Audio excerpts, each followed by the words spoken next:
Morning. I wanted to talk about the energy centers. I have a lot of questions about the energy centers and a lot of questions about clearing and a lot of questions about dark energies and how to clear those as well.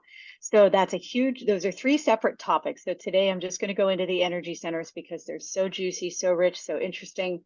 I'll keep the chat open. If you have any questions, just go ahead and reach out in the chat. And I, of course, will scroll back through as I get to the question section. So if I don't answer right away, it's because I'm going to plow through this information first and we'll talk about the energy centers.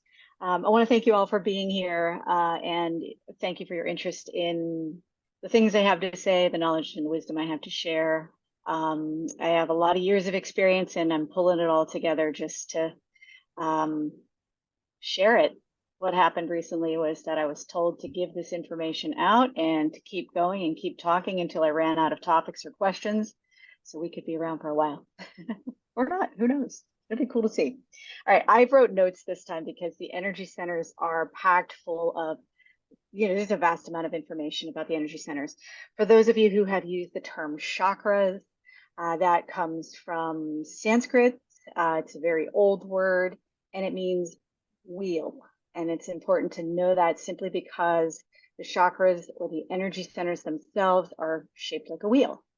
And I think there's a lot of wisdom that the ancients had. We'll call them ancients, although that wasn't that long ago. That the ancients had simply because they didn't have distractions like we do, right? Technology where we can go down a wormhole on our Instagram feed or somewhere. And, they sat around looking at the stars and just downloading and pulling information from the universe. And they were much more connected in some ways than we were, and maybe asleep as well in other ways. And I'm sure there were varying levels of awakeness as well, even all those years ago. So the energy centers are really important to know about because they are part of our energy body. I like to describe the body itself, the human body, as having three parts. It's the physical body, which is the stuff we can touch, right? All here. The emotional body. We'll talk more about these three parts of the body as I get going. I'm going to come back to it. And the emotional body is actually part of the physical body in this conversation that we're going to have today. There is also what is sometimes called the astral body or the energy body, which it looks like a physical body. So when you have out of body experiences and you lift out of the physical body, that'll be present. You might look down and see your arms as you're floating around above your body. That is another part of the body. And then there is our essence or our soul, our energy, our light body. I'm going to call it the light body. So that is made up entirely of energy and it is in every single cell of our bodies. So remember that when we talk about energy bodies, there is no separation with any of these things. They all coexist together. So be sure that when people are talking about their energy body, or my energy field, it's not separate. It is literally informing every single cell in your body. So just basics of the body and the body parts. And I'm going to mute anybody who's not unmuted just so that we can have silence. And I'll definitely have time for questions toward the end.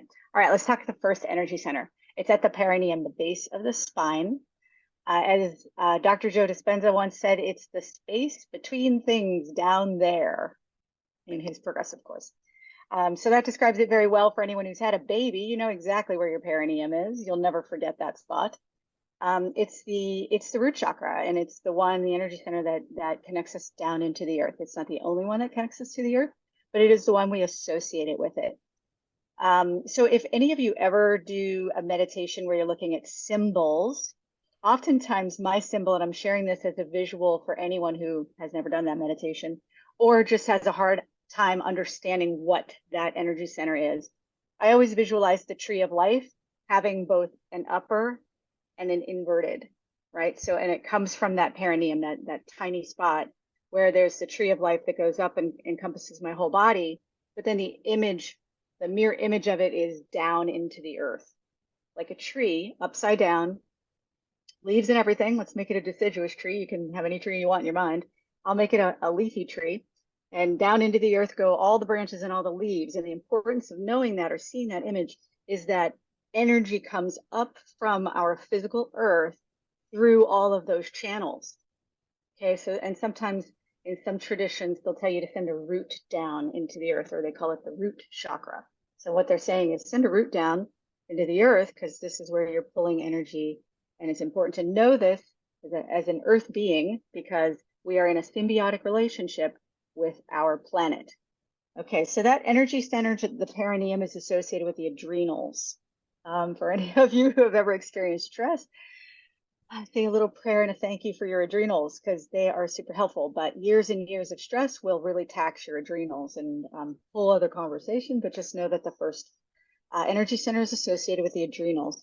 And of course, the first energy center is all about what? Instinct, survival. So that is where the mechanism of fight or flight will get activated. You are getting chased by a hungry lion, and what's going to happen? You're probably going to run, or you're going to freeze and get eaten. But many of us will choose to run, because there is self-preservation in the human body and human being that is stay alive as long as you possibly can to procreate and populate the planet.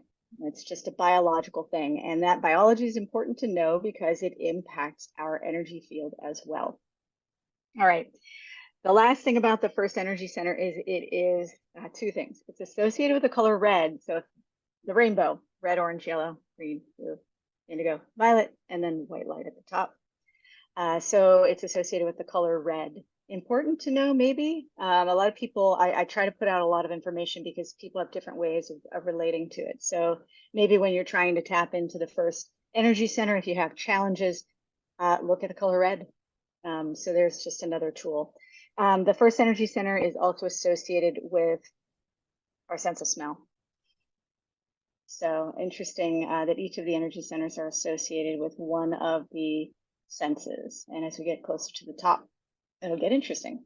Cool. All right. Second energy center is just below the belly button. So I always like to say 2 to 3 fingers below your belly button is your second energy center, associated with the color yellow, or orange. Sorry, it's orange, red, orange, just like the rainbow.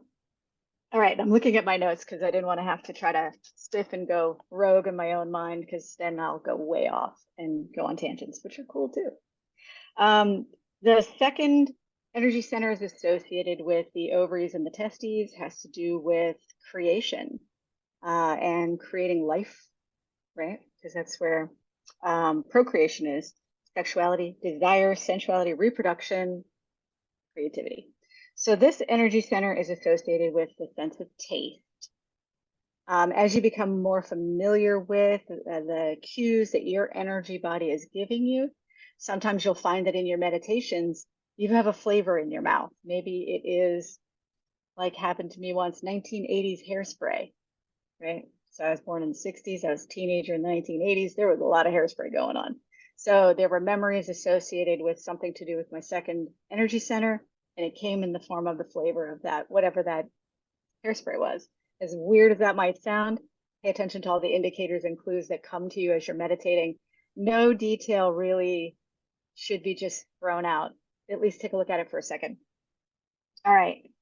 The third energy center is the solar plexus. It's right where the ribs come together. So as the ribs come up here, this is the energy center. It's where the stomach lies, in here. That energy center has a lot to do with personal power. The color associated, this is where yellow comes in. It's energy, vitality, metabolism, personal power, your will forces. So for those of you who have children and you witness them with their wonderful will forces in the early years of life, and then on into the teens, and then you hope maybe they'll grow out of it, but they don't. Will forces are an excellent source of energy and thing. It's a power that we draw on until our awareness is high enough that we don't need to suck the life out of our own energy in our own bodies that we're sourcing from the universe, from the quantum. So this energy center is associated with sight, and it is associated with the gland system in the pancreas. All right. The fourth energy center is the heart. We all love this one. If we don't yet, grab onto it and sink on in.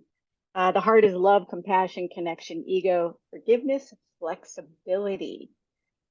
And it has to do with the thymus gland. And for those of you who know this, Gina, you probably know a little bit about this. So if you want to put it in the chat, I had a therapist once who said that when I'm feeling stressed out, to tap just over the breastbone, activating that thymus gland. So interesting. So just giving you information so you can do the research. Remember, I'm an educator. So I want to give you information. I'm going to send you on task to look for things and make connections for yourselves. Because as much as my information is interesting, how I perceive and how I do things, maybe not the same way that you need to see things or do things. So take in all the information from all the places, sort it out, and figure out which resonates best for you. The heart is also associated with positive attitude. So if you are in a dark place, struggling to have a positive attitude, tune into the heart. Bring that heart coherence higher. And as I like to do in meditation, when I'm tuning into any one of the energy centers, thank you, Gina, tapping the thymus is a good practice. Thanks. Yeah, if you want to say anything else about it, it'd be great. But I use that a lot, and I particularly used it more when I was prone to anxiety states. So anxiety, tapping on that thymus can really calm you down. And again, as I was just saying, drawing into those energy centers when I'm doing the visuals in my mind. This is my technique. Try it if you'd like. I visualize myself sitting inside the energy center. So if I want to tune into my heart, I literally will close my eyes, draw in with the breath to the heart center, and visualize myself sitting in it. The color of the energy center of the heart is green. That works for you, great. If not, pick a color or none at all. It really doesn't matter. But if green works for you, I visualize myself in a field of green, sometimes literally sitting on grass, surrounded by trees, covered by leaves. Until I can pull the feeling from within myself, I'll look for an external image, right? And then once I really sense into the energy of my heart or any of the energy centers, I will draw that field out around me. So you just start pushing it out a little bit from the heart. Push that energy center. You're sitting in the energy of the energy center. Push it out a little bit, almost like you have a bubble around you. Yeah, the bubbles that you blow for children. It's got that same kind of like feel where it sort of holds itself together, but then the second you touch a bubble, right, it's gone. But it's still there. So you want to sense and feel that membrane of the energy center and keep pushing it out and pushing it out and creating a bubble around yourself that creates that coherence of just the heart energy so that you can connect it then with the other energy centers. And as we do that, if you're wondering how to do that, I always recommend the breath, right? A balloon, you'll blow into it, right? And it'll begin to expand. For me, when I breathe in, that breath fills up the energy center and I expand it out as much as I possibly can. Now, if you're doing a meditation where your energy centers, you're filling in, you're working your way up from one all the way to the top, maybe you'll want to sit inside the first, the second, the third, the fourth, because that will be a way to create coherence in all four of them at one time. So then all of those energy centers are doing their wheel, which we'll talk a little bit more, at the same time. So you've tapped the thymus, the gland on the sternum. You've drawn in the breath. You've expanded out your energy center to be in the heart so that you can create more positive feelings in your life, because a lot of us do lean a little bit toward anxiety or negativity. Our media and our cultures often suggest that that's the place where we should live in survival. You don't want to be there. So the heart itself is, and the thymus is associated with digestion. So in your mind, or as we might think, that one energy center is associated with something. So, right, you would think that the solar plexus would be entirely associated with digestion. And in a way it is. However, it's not entirely. These things kind of share the load and they help each other out. So with the heart center being having a focus of digestion, That's its primary. Of course, it could be anything. You could have anything associated with your or linked to your individual energy centers. The digestion then isn't maybe necessarily specific to the physical body, right? We're digesting all kinds of what I call impression food. So the food that we bring in from all of our senses are the impressions that we have, the experiences that we have in the outer world that is associated with that heart energy center. So before I go on to the fifth, I want to talk about a little bit about how the four energy centers I've mentioned so far are connected. So these are what I would call the human related energy centers. They have a lot to do with the physical body. They have a lot to do with our human nature. Not to say that the upper ones are not, but to say that the lower ones very specifically are. So as we're tapping into these, for better or worse, some of us find it easier or harder to get into the lower energy centers. For those of us who have a thin veil between the worlds, or whatever you want to call that experience, where it's easy for you to access the upper energy centers, those lower ones might be harder to tap into. Also, just as a side note, I have experienced many spiritual teachers in my life. I spent 2 decades traveling around trying to find these experiences in efforts to find my way into the fifth dimension. And in those experiences, I would often find that you may have a mystical experience sitting in the company of a guru, but check to see what their lower energy centers are doing. Tap into it. A lot of times, there's a lot of murky stuff going on there. So I'll use my former guru, who passed many years ago, as an example. I had wonderful mystical experiences, which kept me going back.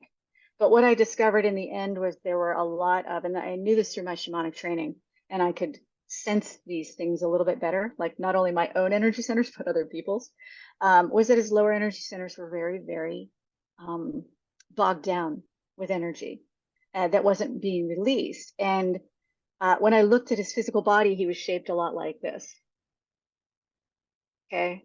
A lot of light and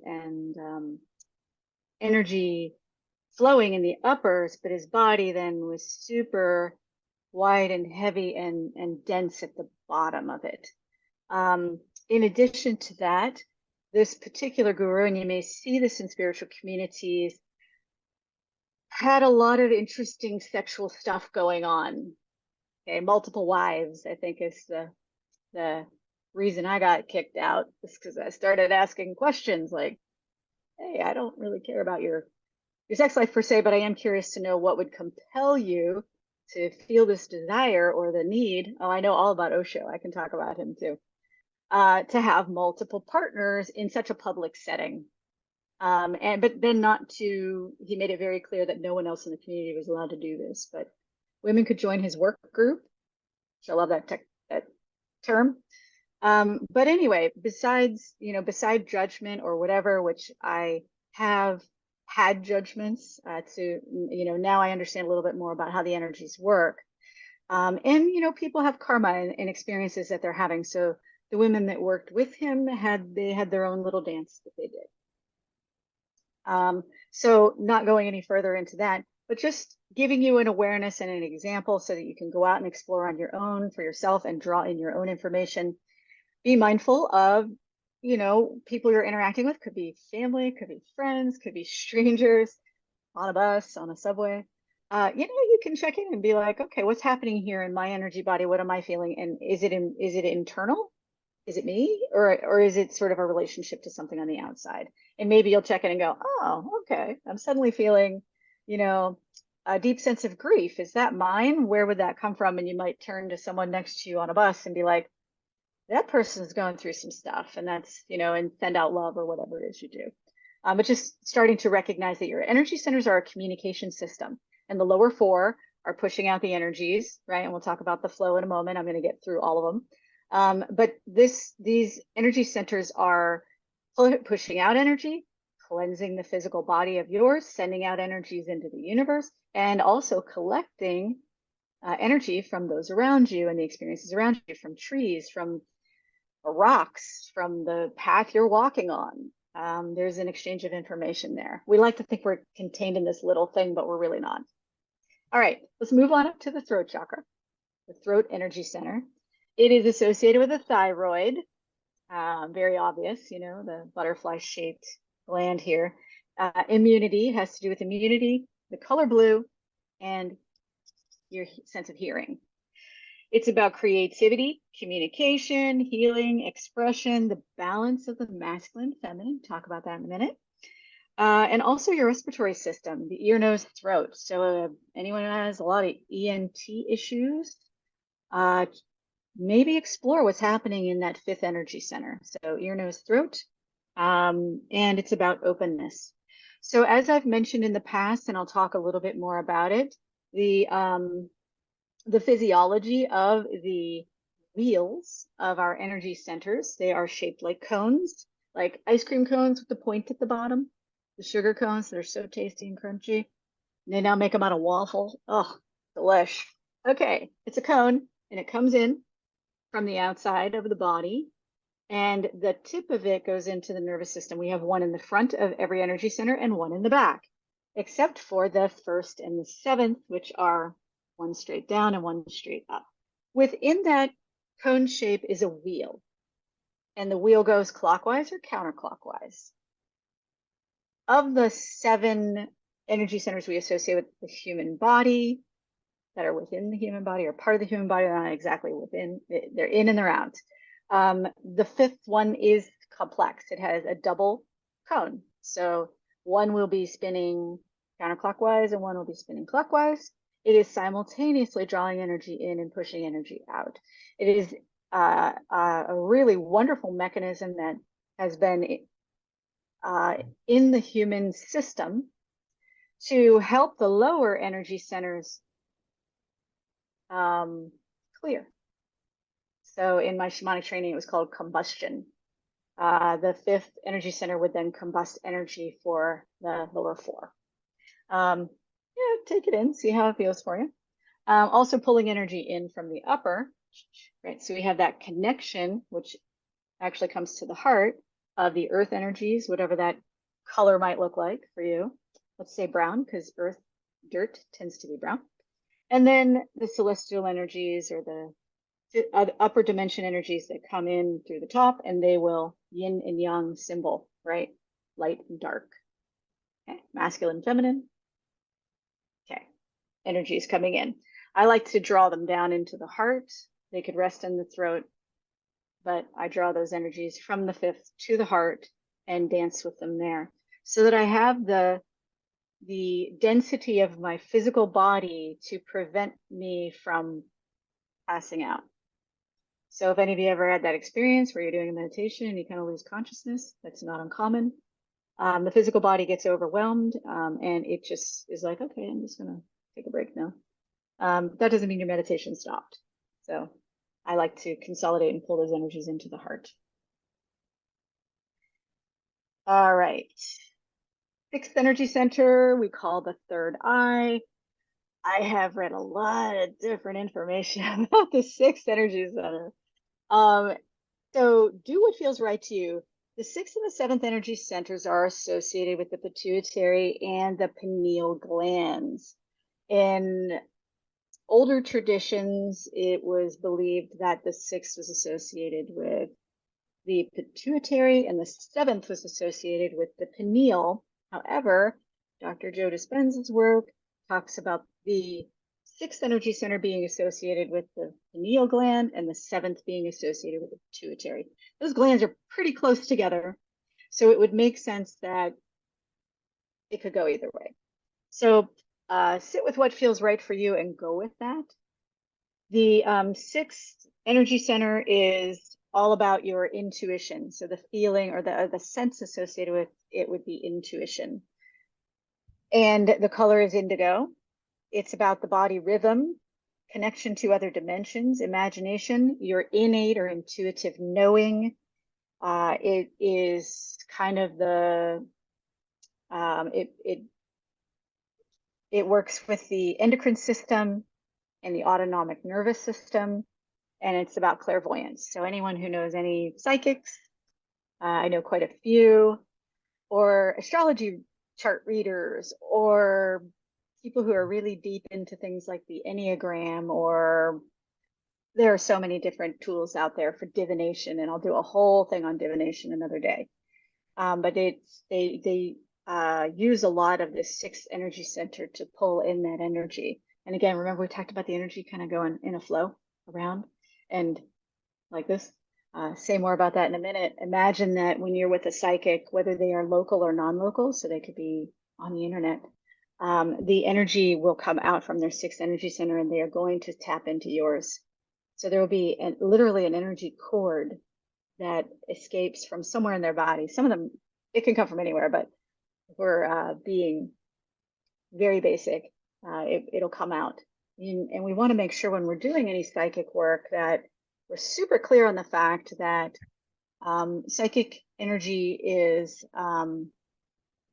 it goes through their filter, it goes through your filter, and you want to be really, really careful with the information that you get. Just take it in as information, but sort through it yourself. And be mindful that if someone's giving you dates and timelines and leave this or do that or quit your job tomorrow, you might want to just check in, okay? And make sure that energy cord, make sure you cut it when you're done so that it isn't continuing to feed and inform you or the other person for that matter. Any good psychic will do that automatically. But if they forget, you know, it's not a bad thing. You could take a little sage if you want, and we'll talk about closing it up. Moving on to the 7th, it's the crown. Okay, like I said, there's the, yeah, Ezra, just imagine you're cutting it. Intention is very powerful, particularly for those of us who do meditation and we spend a lot of time kind of dancing between the worlds or being in the quantum. Your intention is going to be a lot stronger than maybe, you know, great Aunt Mary, who's never ever once even talked about any of these subjects. And who knows? It could be good for her too, if she even had the conversation to know that it was there. The sense associated with the sense of 4 and 6, Anya. The sense associated with the heart is touch, and the sense associated with 6 is intuition.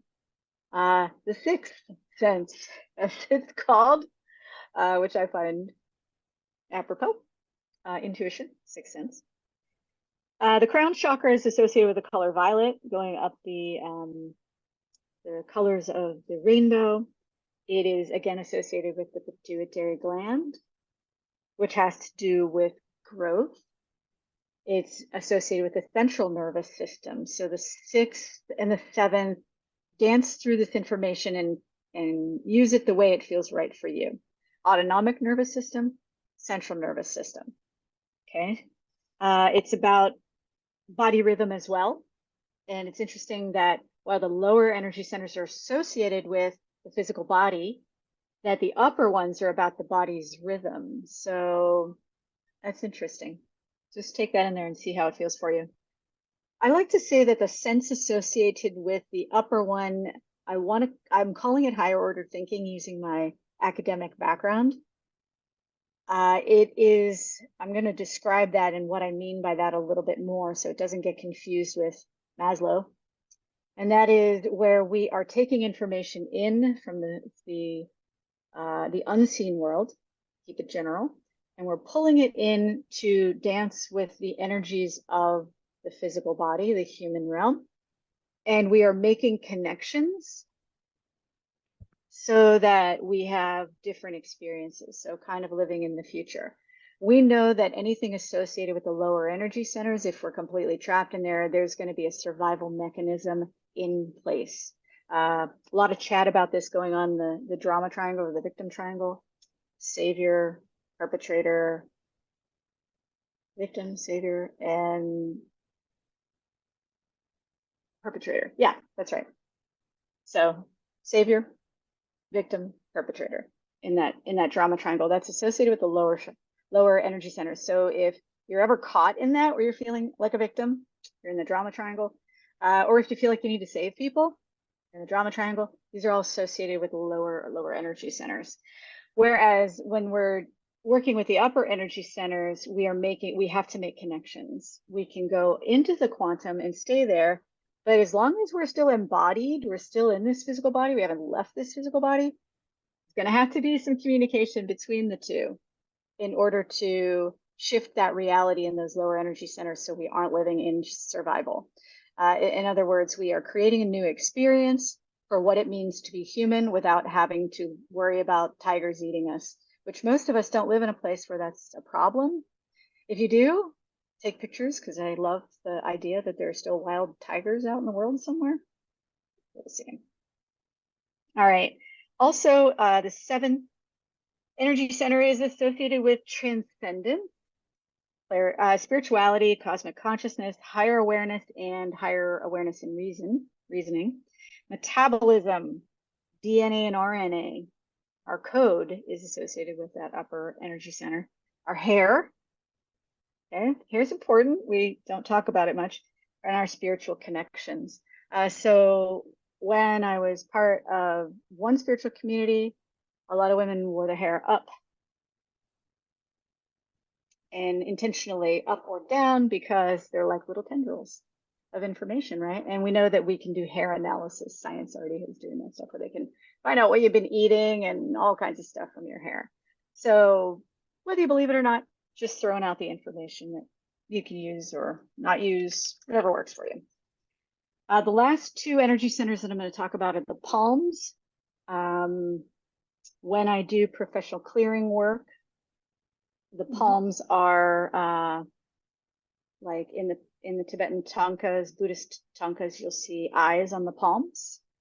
So the palms and the feet in those paintings are gateways as well. So the energy, generally speaking, the energy enters in through the left and out through the right.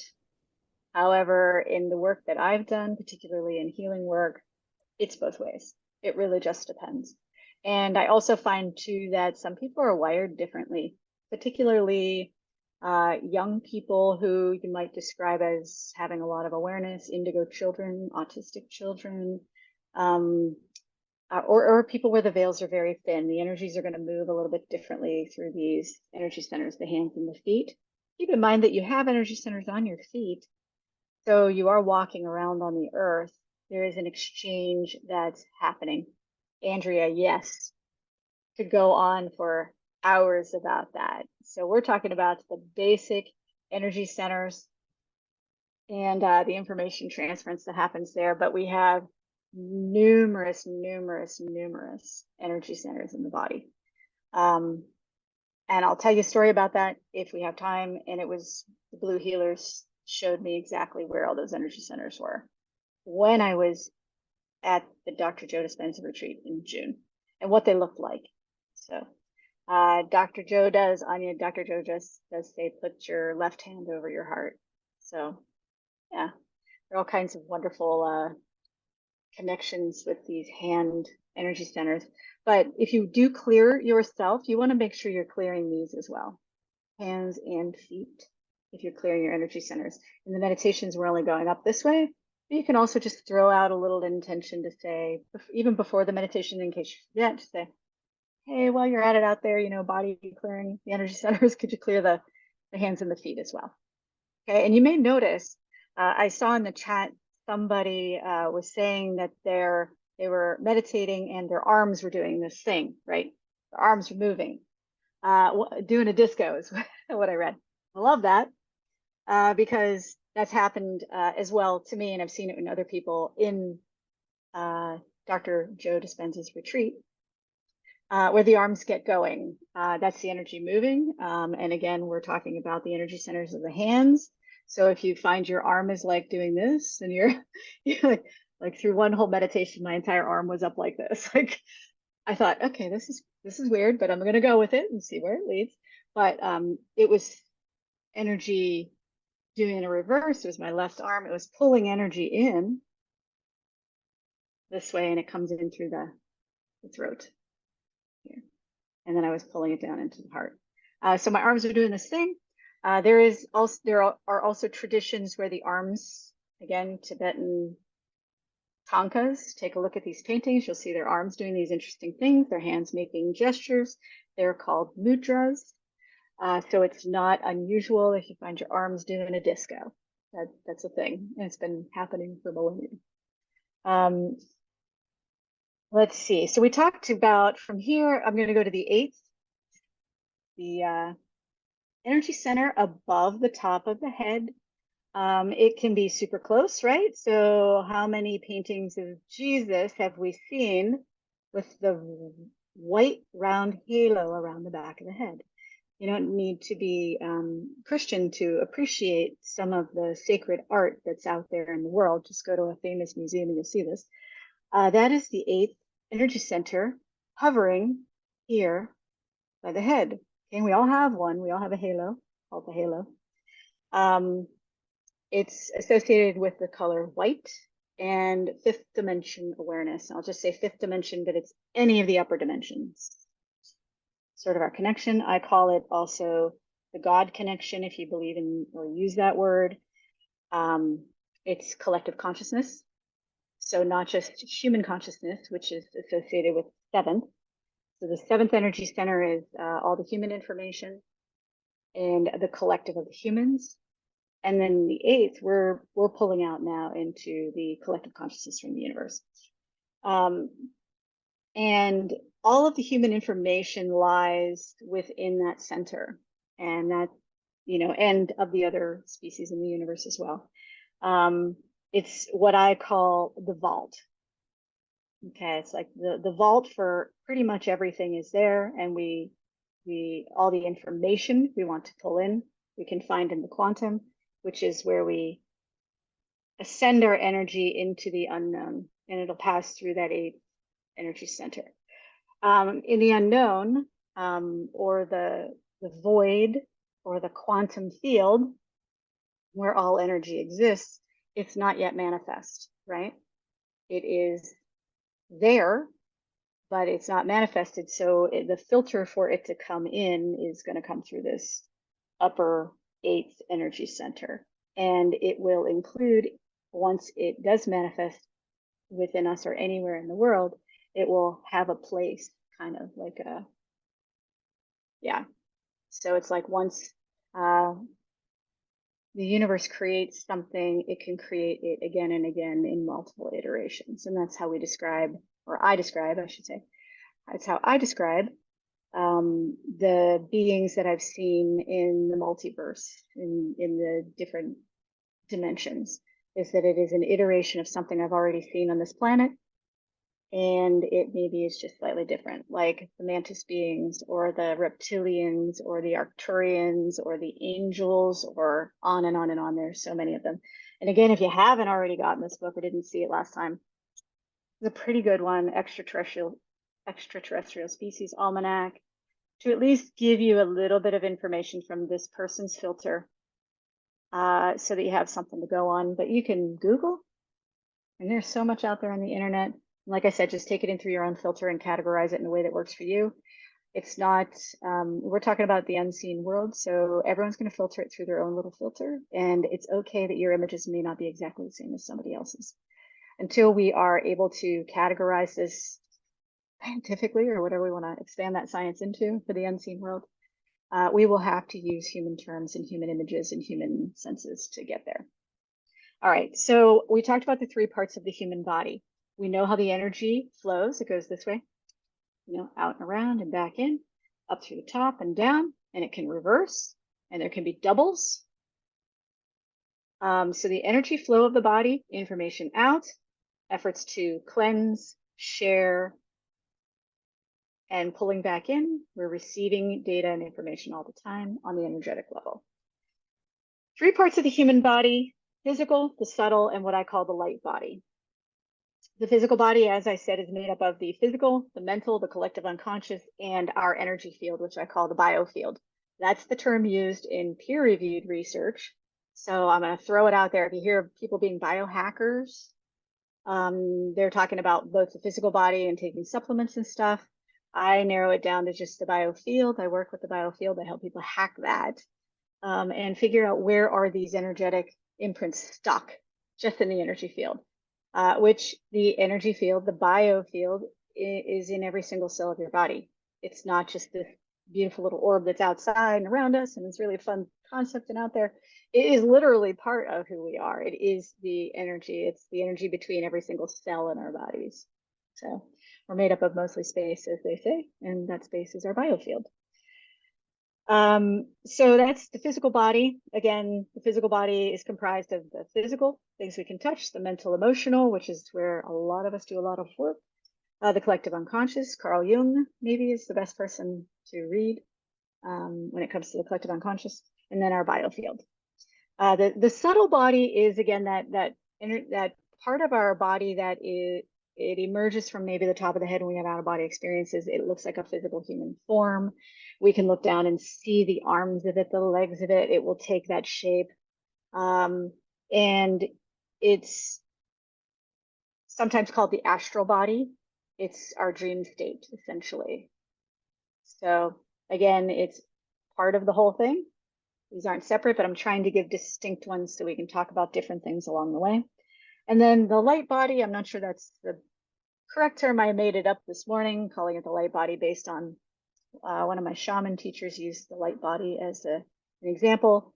Our essence, our soul, the part of us that is, it traverses from one incarnation to the next.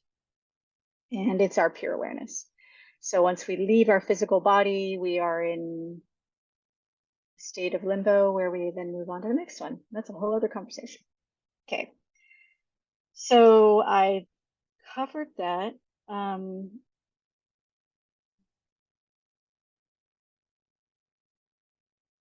right. So the energy itself, when it comes to the energy centers, and this is an old, this information's been around a long time, is the idea of the serpent, right? The serpent rising, Kundalini energy coming up from the base of the spine to the top. It actually has a flow. And for those of you who have ever seen a caduceus in the medical profession with the two serpents doing this, right? To the wings. That symbol of healing is the two serpents that come up from the base of the spine. So essentially, the energy comes from below. And if we think about our energy center in that flow, it goes out the top of the head about 18 inches. So it hits that 8th energy center, gathering information there.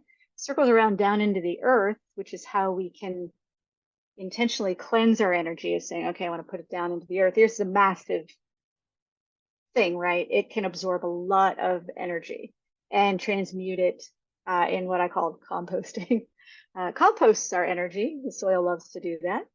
It's like our trash or matter can be turned back into soil. So the energy comes out and goes down, goes into the earth, and it comes up through that perineum, the first energy center, and it begins to snake its way from front to back up through the top. It goes back out. So there could be the double energy, like the double helix, again, iterations of the same thing, repeating itself, concepts again and again in the universe. Energy comes up through that lower energy center, and it goes from back to front. So if you look at me from the side, the energy goes up through that lower and it goes back to front through the first energy center, and then front to back in the second, back to front. Okay, so it goes this way, snaking up this way, not side to side. Okay. And it rises up and then it circles back around to one. So it comes out the top of the head. You can use your intention for clearing your energy body with just that imagery. So not only in the energy centers, meditations that maybe you have done, that I have done, where we are actively tapping into and raising the vibrational frequency, which is clearing it as well, right? It's eliminating those lower frequency things. You can also use your breath, or if anyone does Kundalini yoga, where you're using your breath intentionally to clear those energy centers, highly recommend, create your own practice. We can do all the things that are out there and find a practitioner we maybe resonate with, but a lot of us will find that we find a practitioner, we're like, it's really great for a while, but then we're like, no, I've moved past this. Just take those energies, just like any guided meditation. Eventually try it without the words to see what happens. Start to build your own body of knowledge within you. It's great to have a teacher, but it's also great to be your own teacher. Take that information in, empower yourself. Get into that third energy center. Look at those will forces and empower yourself to have the experience of being outside of whatever place you're in now. So it's like a seed, you just keep emerging, and then the plant, it expands, it blooms, and then it creates another seed. The human is the same way. We're constantly creating these seeds, and the energy centers have seeds in them. And we nurture and water and feed and fertilize those energy centers when we give them our attention, just like the physical body. So we spend a lot of time cleaning this physical body, right? Going in and clearing and teaching our children to do this. It's a wonderful thing. Clearing the physical energy body is just as important. And I'll give you a practice that I learned from my shaman trainer. His name is Alberto Violdo, and he wrote a book called Shaman Healer Sage. Wonderful teacher. And I worked directly with him many years ago. Yeah, you got it.